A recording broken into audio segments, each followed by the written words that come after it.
السلام علیکم ورحمۃ اللہ وبرکاتہ۔ الحمد للہ نحمده ونستعینه ونستغفره ونؤمن به ونتوکل علیہ ونعوذ باللہ من شرور انفسنا ومن سیئات اعمالنا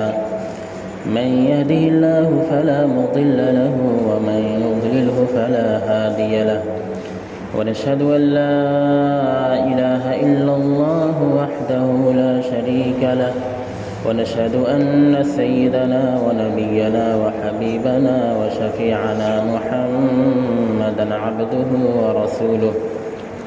وصلى الله تعالى على خير خلقه سيدنا محمد وآله وصحبه أجمعين، أما بعد فقد قال الله تبارك وتعالى: أعوذ بالله من الشيطان الرجيم، بسم الله الرحمن الرحيم، إنا نحن نزلنا الذكر وإنا له لحافظون، وقال تعالى: إن هذا القرآن يهدي للتي هي أقوم ويبشر المؤمنين الذين يعملون الصالحات أن لهم أجرا كبيرا، صدق اللہ العظیم۔ میرے محترم بزرگوں، دوستوں، حاضرین مجلس و حاضرین مسجد، اور جہاں تک میری آواز پہنچ رہی ہے پوری بستی میں، میری ماؤں، بہنوں، اللہ تبارک و تعالی سے ہم سب دعا کرتے ہیں کہ اللہ تبارک و تعالی ہم سب کو عافیت عطا فرمائے، ہم سب کو کامل ایمان عطا فرمائے۔ ابھی ہم سب دین کی بات سننے کے لیے، سمجھنے کے لیے، عمل کرنے کے لیے بیٹھے ہوئے ہیں۔ جہاں بھی بیٹھے ہوئے ہیں، مسجد میں یا جو لوگ مسجد میں نہ آ سکتے ہوں وہ مسجد سے باہر جہاں بھی ہوں، جو دین کی نسبت سے بیٹھے ہوئے ہیں، اللہ تبارک و تعالی سب کی نیک نیتوں کو قبول فرمائے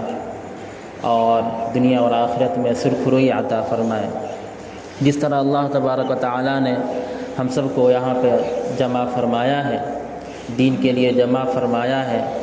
دین کے لیے اپنے سے قریب کیا ہے، اللہ تبارک و تعالی جنت میں بھی ہم سب کو اپنی نعمتوں سے قریب کرے، جنت میں جگہ عطا فرمائے، آمین۔ میرے محترم بزرگوں، دوستوں، ماؤں، بہنوں، میں ایک ضرور گزارش کروں گا، شروع ہی میں گزارش کرنا چاہتا ہوں کہ یہ جو جمعہ کا دن ہے یہ سید الایام ہے۔ تمام دنوں میں اس کی جو حیثیت ہے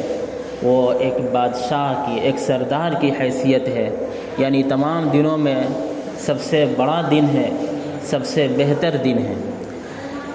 اس دن میں نبی کریم صلی اللہ علیہ وسلم نے خطبے کو مشروع فرمایا کہ باقی اور نمازوں میں نمازوں سے پہلے خطبہ تو نہیں ہے، لیکن 5 وقتہ نمازوں میں، تہجد سے پہلے، لیکن جمعے سے پہلے ضرور خطبہ دیا جاتا ہے۔ اور جمعے کے تعلق سے یہ بات کہی جاتی ہے، حدیث شریف میں یہ باتیں سب ملتی ہیں، قرآن شریف میں اور حدیث شریف میں جب ہم مطالعہ کرتے ہیں تو ان کا خلاصہ ہمارے سامنے اس طرح آتا ہے کہ جمعے کا دن کا اہتمام کرنا چاہیے، جمعے کا دن کا پہلے ہی سے اہتمام کرنا چاہیے، بلکہ یعنی جمعہ کا دن آنے سے پہلے ہی سے اس کا اہتمام کرنا چاہیے کہ جمعہ کا دن آنے والا ہے، جمعہ کے دن کے لیے ہم نے کیا تیاری کی ہے، اور صبح سے ہی اہتمام کرنا چاہیے، اچھی طرح غسل کر لینا چاہیے، مسواک کرنا چاہیے، خوشبو کا استعمال کرنا چاہیے، تیل لگانا چاہیے، فجر کی نماز میں، بلکہ ہمیشہ تہجد میں اٹھنا چاہیے۔ یعنی یہ سب چیزیں اللہ تبارک و تعالی، نبی صلی اللہ علیہ وسلم جو ہم کو بتائے ہیں، یہ سب ہمارے فائدے کے لیے ہیں۔ ان سب چیزوں سے ہمیں دنیا میں بھی فائدہ ہوگا اور آخرت میں تو فائدہ ہوگا ہی۔ ہم ان سب چیزوں کا فائدہ دنیا میں بھی محسوس کرنے لگیں گے اور آخرت میں تو پوری طرح محسوس کریں گے۔ یہی وجہ ہے کہ جو لوگ اس دنیا میں سنتوں کا اہتمام کرتے ہیں، اللہ کی باتوں کا اہتمام کرتے ہیں، نبی کریم صلی اللہ علیہ وسلم کی باتوں کا اہتمام کرتے ہیں، قرآن کی باتوں کا اہتمام کرتے ہیں، حدیث شریف کی باتوں کا اہتمام کرتے ہیں، تو انہیں ہم دیکھ سکتے ہیں کہ اس دنیا میں بھی وہ کتنا خوش رہتے ہیں، بہت سکون والی زندگی گزارتے ہیں، لطف والی زندگی گزارتے ہیں، راحت والی زندگی گزارتے ہیں، چین والی زندگی گزارتے ہیں۔ تو میرے محترم بزرگوں اور دوستوں، جمعے کا دن کا اچھی طرح اہتمام کرنا چاہیے۔ جب ہم اچھی طرح اہتمام کریں گے، کہا جاتا ہے، خلاصہ یہ ہے کہ جمعے میں ہم پہلے آنے کی کوشش کریں۔ ظاہر سی بات ہے، ہم پہلے کب آئیں گے؟ جب ہم پہلے سے اہتمام کریں گے تبھی تو ہم اپنے کپڑے کو پہلے سے بالکل اچھی طرح کر رکھ لیں تاکہ آنے میں کوئی دشواری نہ ہو۔ مائیں اور بہنیں اپنے بچوں کو، اپنے شوہروں کو، اپنے بھائیوں کو پہلے سے تیار کر کے رکھیں تاکہ انہیں کوئی دشواری نہ ہو، کیونکہ زندگی کے بے شمار مسائل ہیں، کام بھی کرنا ہے، محنت بھی کرنی ہے، مزدوری بھی کرنی ہے، تجارت بھی کرنی ہے، پڑھانا بھی ہے، تعلیم بھی دینا ہے، رشتہ دار کے پاس بھی جانا ہے، بازار جانا ہے، کھیت میں بھی جانا ہے، یعنی زندگی کے بے شمار مسائل ہیں، سب کو کرنا ہے۔ تو اگر ایک انسان اکیلے سب کچھ کرتا ہے تو ہو سکتا ہے کہ اس کو جمعے میں آنے میں تاخیر ہو سکتی ہے۔ تو جب ہمیں معلوم ہے کہ نبی صلی اللہ علیہ وسلم چاہتے ہیں کہ لوگ جمعے میں پہلے آئیں، بچے پہلے آئیں، جمعے کے لیے لوگ بہت اچھی طرح اہتمام کریں، تو ظاہر سی بات ہے کہ جب ہم نبی صلی اللہ علیہ وسلم کی اس چاہت کو دل سے لگائیں گے، اس چاہت سے محبت کریں گے،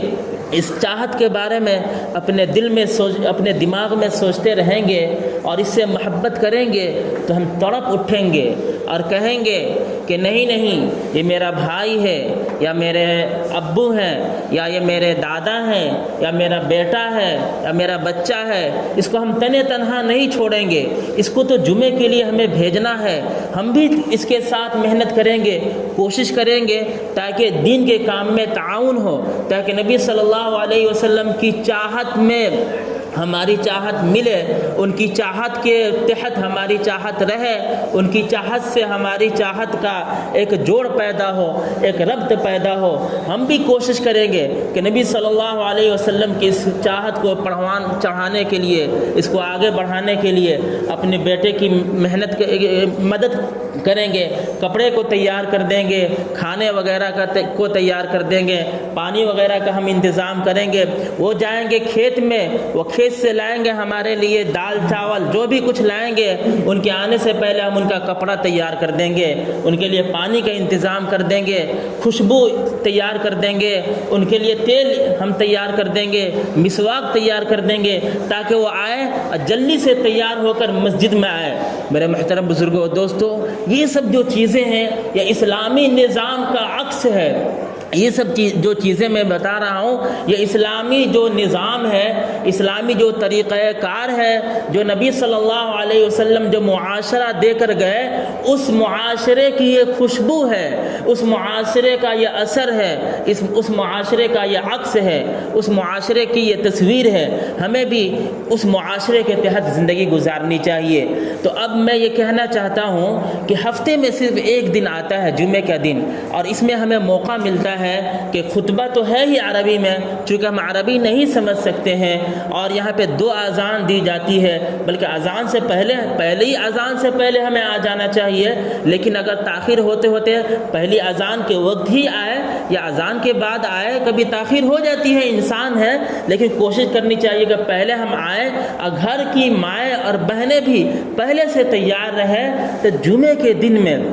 ایک دن ہمیں ملتا ہے۔ عربی خطبہ تو ہوتا ہی ہے، عربی خطبہ سے پہلے ہمیں اردو میں بھی بیان سننے کو ملتا ہے، اور یہ جو بیان ہے اسے معمولی نہ سمجھیں، جس طرح ہمیں کہا جاتا ہے کہ دن بھر میں صحت کو برقرار رکھنے کے لیے صبح میں ناشتہ کرنا ضروری ہے، دن میں دوپہر میں کھانا کھانا ضروری ہے، رات میں کھانا کھانا ضروری ہے،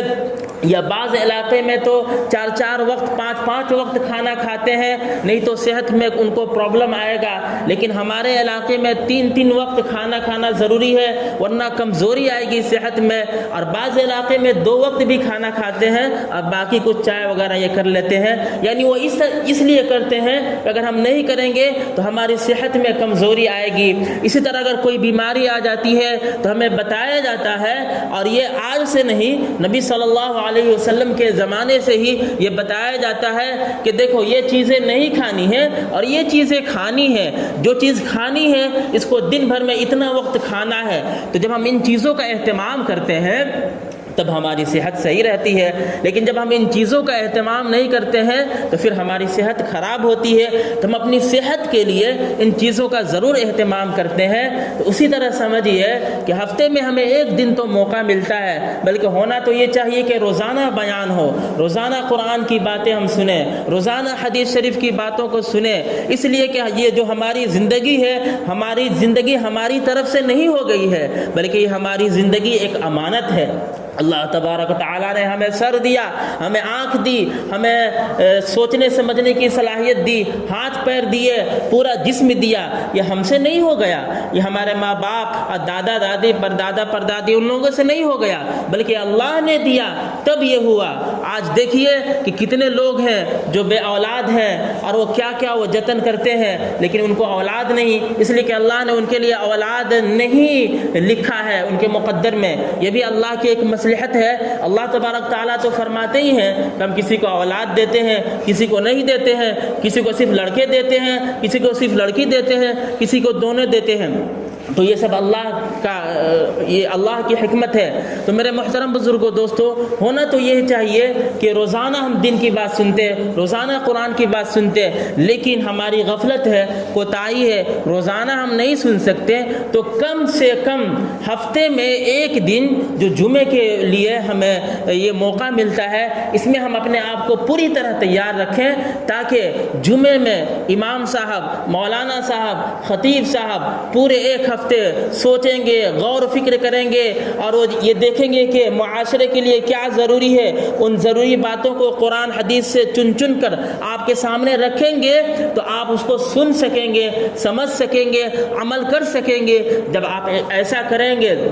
تو اس کا فائدہ یہ ہوگا کہ اللہ سے قریب ہوں گے، نبی صلی اللہ علیہ وسلم سے قریب ہوں گے، ان کی سنت سے قریب ہوں گے، اللہ کی معرفت حاصل ہوگی، دنیا میں بھی سرخروئی حاصل ہوگی، دنیا میں بھی چین اور سکون کی زندگی گزارنے کے راستے آپ کے سامنے کھلتے چلے جائیں گے۔ پھر آپ کہیں گے کہ ایک وہ وقت تھا کہ ہمیں اسلام کے بارے میں معلوم نہیں تھا، میں بہت پریشان تھا، ایک یہ وقت ہے کہ ہمیں اسلام کے بارے میں معلوم ہو گیا ہے۔ اب یہ جو زندگی ہے اتنی مزیدار زندگی ہے کہ مجھے تو اس زندگی میں جانے کو جی ہی نہیں چاہتا، اس لیے کہ اس زندگی میں ٹینشن، پیسہ ہاتھ میں لیکن ٹینشن، ہمارے گھر کے سامنے گاڑی اور اس گاڑی کا آنر میں ہوں، 4 ویلر ہے،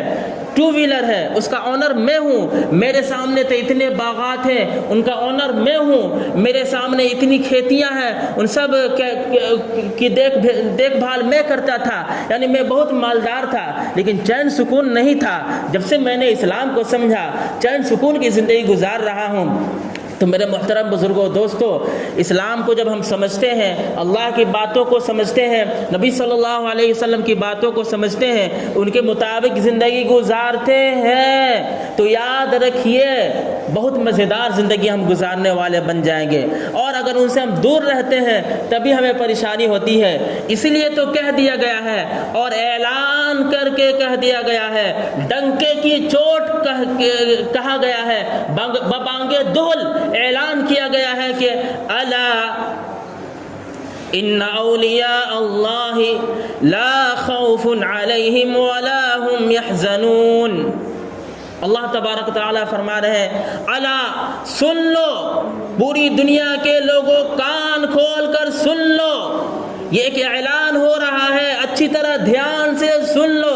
ان اولیاء اللہ، اللہ کے جو ولی ہوتے ہیں، اللہ کے جو دوست ہوتے ہیں، اللہ کے جو محبوب ہوتے ہیں، اللہ کے جو مقربین ہوتے ہیں، یعنی وہ لوگ جو اللہ سے قریب رہتے ہیں، اللہ کے جو دوست ہوتے ہیں، ان کو ہم اپنی زبان میں ولی کہتے ہیں، یعنی جو اللہ کے ولی ہوتے ہیں. الا ان اولیاء اللہ لا خوف علیہم، ان کو کسی چیز کا ڈر نہیں ہوتا، وہ پوری دنیا میں کسی چیز سے نہیں ڈرتے ہیں، نہ وہ زمین سے ڈرتے ہیں نہ آسمان سے ڈرتے ہیں. ان کو ڈر نہیں ہوتا ہے کہ زمین پھٹ جائے گی، زلزلہ آ جائے گا تو ہمیں کیا ہوگا. ان کو آسمان سے ڈر نہیں لگتا ہے کہ آسمان پھٹ جائے گا تو ہمیں کیا ہوگا. انہیں سورج چاند ستاروں سے ڈر نہیں ہوتا. یہی وجہ ہے کہ وہ سورج کے سامنے اپنے آپ کو نہیں جھکاتے ہیں، چاند کے سامنے اپنے آپ کو نہیں جھکاتے ہیں. اور یہ ہمارے جو بچے سیکھ لیے چندا ماما چندا ماما، انہیں بتانا چاہیے کہ چندا ماما بھائی یہ کیا رشتہ ہے. چندا ماما ڈائریکٹ کہیے کہ وہ چاند ہے، اللہ کی مخلوق ہے، اور چاند اچھا ہے. وہ چاند ایسا ہے کہ چاند بھی مسلمان ہے، چاند مسلم ہے، وہ اللہ کی اطاعت میں ہے، اللہ کی بندگی میں ہے، اللہ کی بات مان رہا ہے. اللہ نے چاند کو کہہ دیا کہ اے چاند اس طرح اگنا، ادھر ڈوبنا، ایسے ایسے چلنا. اللہ کے حکم کے مطابق چاند چل رہا ہے. تو چاند اللہ کی مخلوق ہے، ہم اس کو کیوں کہتے ہیں کہ چندا ماما چندا ماما. تو میرے محترم بزرگوں دوستوں، جو اللہ کے ولی ہوتے ہیں وہ چاند کو چاند سمجھتے ہیں، سورج کو سورج سمجھتے ہیں، دنیا میں کسی چیز سے نہیں ڈرتے ہیں. ہاں اللہ تبارک تعالیٰ نے یہ جو کہہ دیا ہے کہ سانپ بچھو ہیں ان سے بھی ڈرنا نہیں ہے، لیکن احتیاط کرنا ہے کہ سانپ کی دنیا ایک الگ ہے، جنگل کی دنیا ہے، اور تمہاری دنیا الگ ہے. ہم نے تم کو علم دیا ہے، عقل دیا ہے، اس کا استعمال کرو، گھر بناؤ، اچھے سے رہو. سانپ کی دنیا میں، جنگل کی دنیا میں، جنگل میں جا کر مت گھسو، اس لیے کہ سانپ کی فطرت میں ہے ڈسنا. اگر تم اللہ کی بات نہیں مانو گے تو سانپ بھی ہمارا ہی مخلوق ہے، وہ تم کو تو ڈسے گا، وغیرہ وغیرہ پوری تفصیل ہے. تو کہنے کا مطلب یہ ہے کہ جو اللہ کے ولی ہوتے ہیں وہ کسی سے ڈرتے نہیں ہیں. اور پھر یہ کہا گیا ہے کہ وہ صرف اللہ ہی سے ڈرتے ہیں. قرآن کی جب آیتوں کا خلاصہ ہم دیکھتے ہیں، جیسے ایک جگہ کہا گیا ہے کہ وَلَمْ يَخْشَ إِلَّا اللَّهِ، قرآن کی آیتوں کا خلاصہ دیکھتے ہیں، حدیث شریف کا خلاصہ دیکھتے ہیں، تو اس کا مفہوم یہ نکلتا ہے کہ جو اللہ کے ولی ہوتے ہیں صرف اللہ سے ڈرتے ہیں. بتائیے ہم سب میں کتنے لوگ ہوتے ہیں جو کبھی ادھر ڈرتے ہیں کبھی ادھر ڈرتے ہیں. اگر ایمان میں مضبوطی آئے گی تو بتائیے کسی چیز کا ڈر ہوگا؟ کبھی ڈر نہیں ہوگا. ہمارے جو بچے ہیں کبھی قبرستان سے گزرتے ہیں شام کے وقت تو ڈرنے لگتے ہیں، کبھی دن میں بھی گزرتے ہیں تو ڈرنے لگتے ہیں، اور کبھی ان علاقوں سے گزرتے ہیں جہاں پہ مردے جلائے جاتے ہیں تو وہاں سے ڈرنے لگتے ہیں. ارے ڈرنا کس چیز سے ہے؟ کیا ہم جنات سے ڈرتے ہیں اور ادھر ادھر کی چیزوں سے ڈرتے ہیں؟ ہم کیوں ڈرتے ہیں؟ اللہ نے ہمیں مسلمان بنایا، اللہ نے ہم کو اپنی باتیں سکھا دی، اپنے کلمات سکھا دیے. اللہ نے کہہ دیے کہو اللہ، کہو اللہ اکبر، کہو سبحان اللہ، کہو الحمدللہ، کہو لا حول ولا قوت الا باللہ. آیت الکرسی پڑھو اللہ لا الہ الا هو الحی القیوم. سورۃ الاخلاص پڑھو قل هو اللہ احد. اسی طرح پوری سورت پڑھ جاؤ، سورۃ الفلق پڑھو، سورۃ الناس پڑھو، سورۃ الفاتحہ پڑھو. تمہارے سامنے کلمہ ہے، یہ سب چیزیں ہیں. تم اللہ پہ بھروسہ کرتے ہو. تم کو اتنا اگر پڑھنا بھی نہیں آتا ہے تو پڑھنا سیکھو، اتنا بھی نہیں آتا ہے تو کہہ دو اپنی زبان سے اے اللہ تو ہی مالک ہے، تو سب پر قادر ہے، ہر چیز پر قادر ہے، سب سے بڑا تو ہی ہے. میں کیوں ان چیزوں سے ڈروں؟ تو اگر چاہے گا تو مجھے تو تمام مصیبتوں سے بچا لے گا، ادھر ادھر کی چیزوں سے بچا لے گا. تو میرے محترم بزرگوں دوستوں، انہیں ڈر نہیں ہوتا ہے. جب ڈر نہیں ہوتا ہے تو بالکل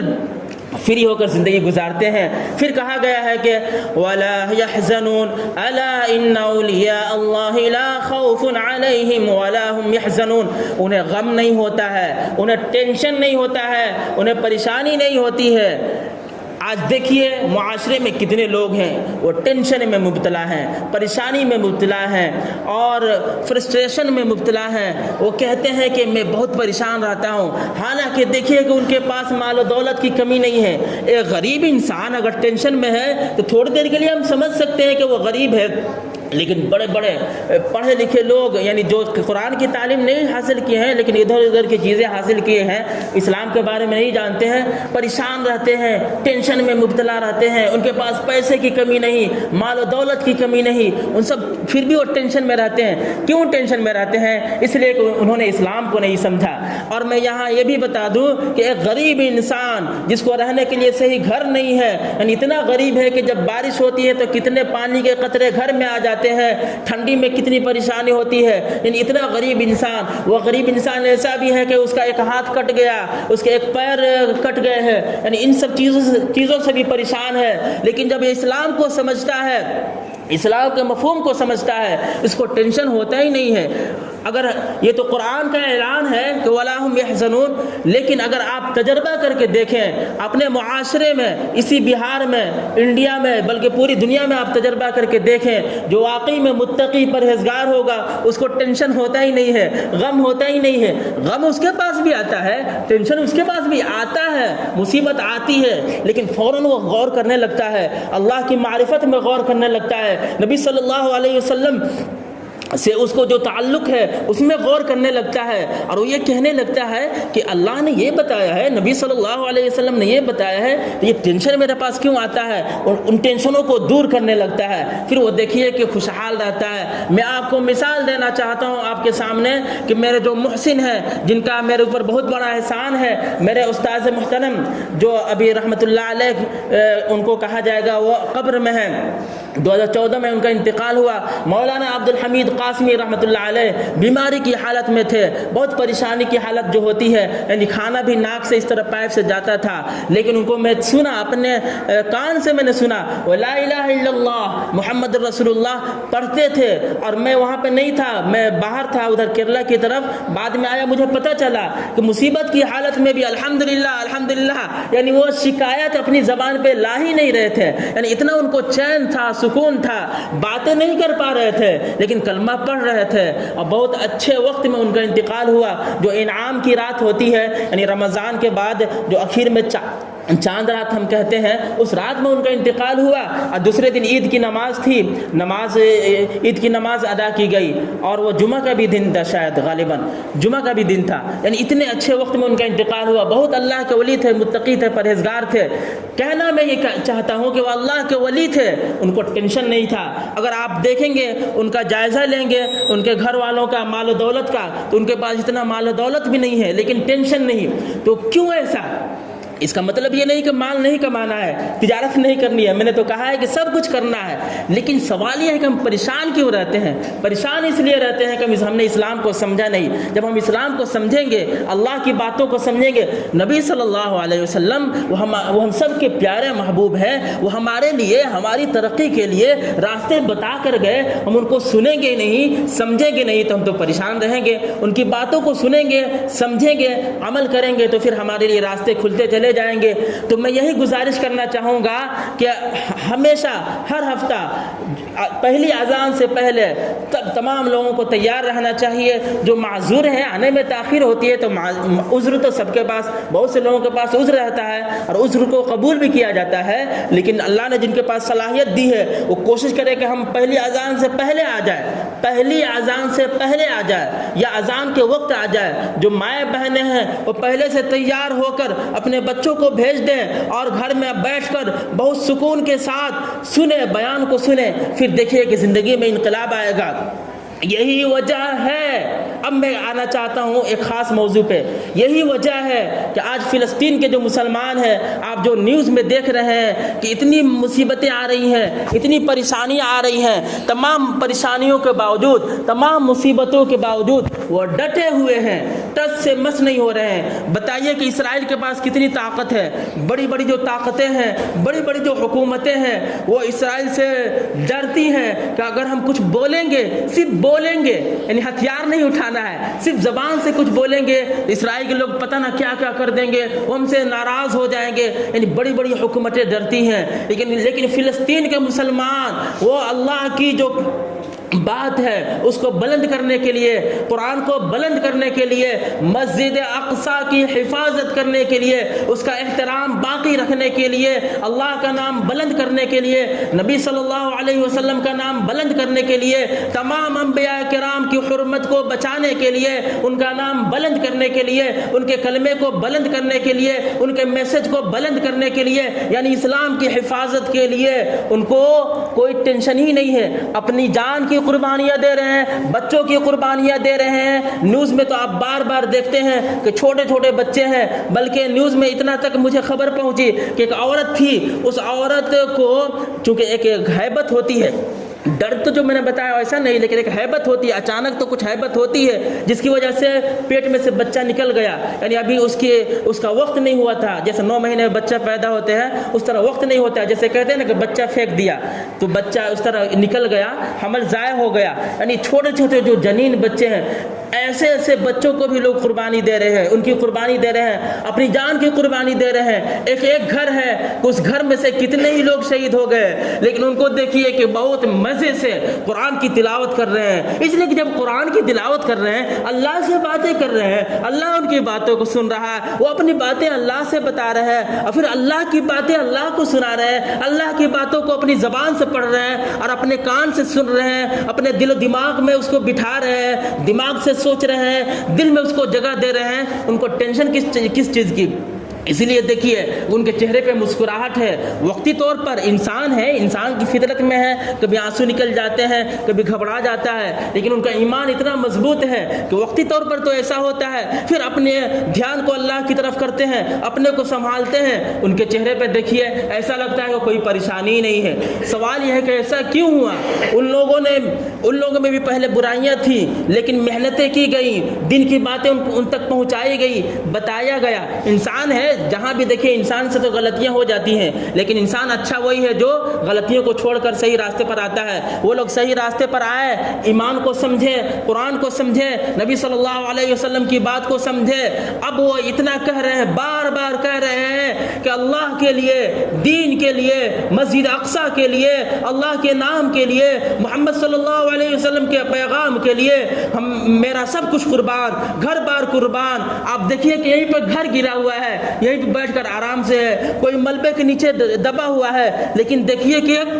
اس کو نکالا جا رہا ہے تو حرف شکایت اس کی زبان پر نہیں، لیکن اللہ اللہ کہہ رہا ہے۔ میں نے دیکھا ایک چھوٹی سی بچی، وہ چھوٹی سی بچی، یعنی ہمارے علاقے میں تو ان لوگوں کو اتنا شعور بھی نہیں ہوتا ہے، کھیلنے کودنے میں مست رہتے ہیں۔ چھوٹی سی بچی کہہ رہی ہے ہمیں گھبرانے کی ضرورت نہیں، اس کی بات کا خلاصہ ہے ہمیں گھبرانے کی ضرورت نہیں ہے، یہ اللہ کا امتحان ہے، ہم تو اللہ سے قریب ہونے والے ہیں، یعنی اللہ ہمارے ساتھ ہے، اب ہمیں گھبرانے کی کیا ضرورت ہے۔ انہیں معلوم ہے کہ یہ زندگی جو ہے دنیا کی زندگی ہمیشہ کی زندگی نہیں ہے، بس چند دنوں کی زندگی ہے، اصل زندگی تو وہ ہے، یہاں کی زندگی 40-50 سال 100 سال کی زندگی ہے، اس کے بعد تو وہاں کی زندگی ہے، اس سے پہلے بھی ادھر کی زندگی ہے، تو وہاں کی زندگی کے لیے تیاری کر رہے ہیں۔ جن کو وہاں کی زندگی کے بارے میں اتنا یقین ہو جائے تو یہاں کی زندگی کے بارے میں ان کو ٹینشن کہاں سے ہوگا؟ تو میرے محترم بزرگوں، دوستو، تمام باتوں کا خلاصہ یہ ہے کہ ہمیں اسلام کو سمجھنے کے لیے کوشش کرنا ہے، قرآن کو، حدیث کو سمجھنے کے لیے کوشش کرنا ہے۔ اس کے لیے جو ہمارے لیے انتظامات کیے جاتے ہیں ان انتظامات سے ہمیں فائدہ اٹھانا ہے، روزانہ سمجھنا ہے، خاص طور سے ہفتے میں ایک دن جو وقت ملتا ہے بہت اہتمام سے ہم کریں۔ پھر دیکھیے کہ ہم یہاں سے بھی کتنا زبردست انقلاب پیدا کر سکتے ہیں۔ انقلاب پیدا کرنے کا مطلب یہ ہے کہ آپ دیکھیے گا کہ اس بستی میں، اس علاقے میں، بلکہ پورے علاقے میں زندگی جنت نما بن جائے گی، پرسکون زندگی ہوگی، سب لوگ امن اور سکون سے ہوں گے، ہندو مسلم سکھ عیسائی سب لوگ چین سکون سے ہوں گے۔ اس لیے کہ جب آپ اچھی تعلیمات دیں گے، اچھی تعلیمات پیش کریں گے، ان کے مطابق عمل کریں گے، نبی صلی اللہ علیہ وسلم کی تعلیمات کے مطابق عمل کریں گے تو سکون ہوگا ہی۔ پھر دیکھیے کہ ہمارے بچے سب لوگ بہت ترقی کریں گے اور اللہ کا نام بلند ہوگا، ہمیں بھی مزہ آئے گا۔ پھر ہم دیکھیں گے کہ ماضی میں جو ہم سے کوتاہیاں ہوئیں ہم ادھر نہیں جانا چاہتے ہیں، ہماری یہ زندگی اچھی ہے، اس سے اور بہتر زندگی ہم بنانا چاہتے ہیں۔ یعنی آپ دیکھیں گے کہ اتنی مزیدار زندگی ہے، اتنی پرلطف زندگی ہے کہ مزہ ہی مزہ ہے۔ یہی وجہ ہے کہ حضرت بلال رضی اللہ تعالیٰ عنہ، خباب بن ارت رضی اللہ عنہ اور بے شمار صحابہ کرام تنگ دستی اور پریشانی میں بھی خوش رہتے تھے۔ اس کا مطلب یہ نہیں ہے کہ ہم تنگ دستی سے نکلنا نہیں چاہتے ہیں، غربت سے نہیں نکلنا چاہتے، ہمیں سب کچھ کرنا ہے، لیکن سوال یہ ہے کہ سب کچھ کرنے کے باوجود اگر خوشی نہ ہو تو پھر کس بات؟ تو ہمارا جو مقصد ہے وہ خوشی ہے۔ مقصد اور سبب کو ہمیں سامنے رکھنا چاہیے۔ جیسے مثال کے طور پر ہمارا مقصد ہے اس مسجد میں آ کر آج جمعے میں تقریر کرنے کا ہمارا مقصد ہے، اس کے لیے سبب کیا ہے؟ راستہ ہے، تو چک منجن سے آنے کا ایک یہ بھی راستہ ہے، ایک یہ بھی راستہ ہے، ایک یہ بھی راستہ ہے، تو یہ سب سبب ہے، لیکن مقصد یہ ہے۔ اب ہم نے دل میں ایم بنا لیا کہ ہمیں اس راستے سے آنا ہے، لیکن وہ راستے ہمیں نہیں ملے۔ اب کوئی اللہ کا بندہ ایسا آیا کہ ہیلی کاپٹر پہ بٹھا کر ہمیں لا کے یہاں پہ اتار دیا، تو ہمیں کیا پریشانی ہے؟ ہم تو اپنے مقصد پہ پہنچ گئے، بائک سے آئے یا 4 ویلر سے آئے یا پیدل آئے یا ہیلی کاپٹر سے آئے، وہ سبب اصل نہیں ہے، مقصد اصل ہے۔ تو ہمارا مقصد کیا ہے؟ مقصد یہ ہے، امیر کا بھی غریب کا بھی سب کا مقصد یہ ہے کہ چین ملے، سکون ملے، پرسکون زندگی ملے، مزیدار زندگی ملے، ٹینشن فری زندگی ملے۔ یہ سب چیزیں مل جائیں گی اور ہم سب جو جنت میں جانا چاہتے ہیں، کیوں؟ اس لیے کہ جنت میں چین سکون ہے، وہاں پہ ٹینشن پریشانی سب نہیں ہے، اسی لیے ہم وہاں پہ جانا چاہتے ہیں۔ وہ سب چیزیں یہاں سے بھی کچھ چیزیں ملے گی، یہاں پہ بھی مزہ ملے گا، یہاں پہ بھی راحت ملے گی۔ کب؟ جب ہم اسلام کو سمجھیں گے، اس پر عمل کریں گے، تو اللہ تبارک و تعالی ہمیں سب کچھ عطا فرمانے لگیں گے۔ اللہ تبارک تعالیٰ سے دعا ہے کہ اللہ تبارک تعالیٰ ہمیں سمجھنے کی توفیق عطا فرمائے، عمل کرنے کی توفیق عطا فرمائے، اور فلسطین کے جو مسلمان ہیں، بلکہ پوری دنیا کے جو مسلمان ہیں جو پریشانیوں میں مبتلا ہیں، اللہ تعالیٰ ان کی مدد فرمائے۔